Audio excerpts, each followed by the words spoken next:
Railway station का आखिरी platform. एक शहर में नेहा नाम की लड़की रहती थी। उसे पुरानी चीजें इकट्ठा करने का शौक था।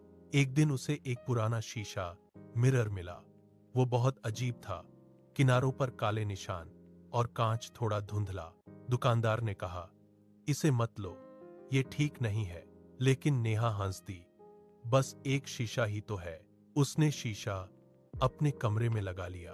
पहली रात सब सामान्य था, लेकिन दूसरी रात जब वो सोने जा रही थी, उसने देखा शीशे में उसकी परछाई थोड़ी देर से हिल रही थी। नेहा चौंक गई। ये क्या था? उसने दोबारा देखा, सब सामान्य।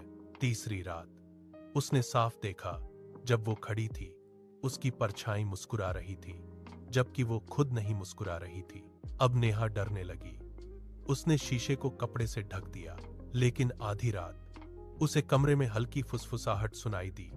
नेहा, नेहा, नेहा, नेहा। वो डर के मारे उठी और देखा, शीशे पर पड़ा कपड़ा अपने आप नीचे गिर गया था। धीरे धीरे वो शीशे के पास गई और जैसे ही उसने देखा, उसकी सांस रुक गई। शीशे में वो खुद नहीं थी, बल्कि एक डरावनी औरत खड़ी थी। लंबे बाल, काला चेहरा, लाल आंखें।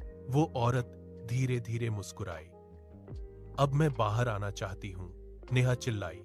कौन हो तुम? औरत बोली, मैं सालों से इस शीशे में कैद हूं और अब तुम्हारी जगह मैं बाहर आऊंगी।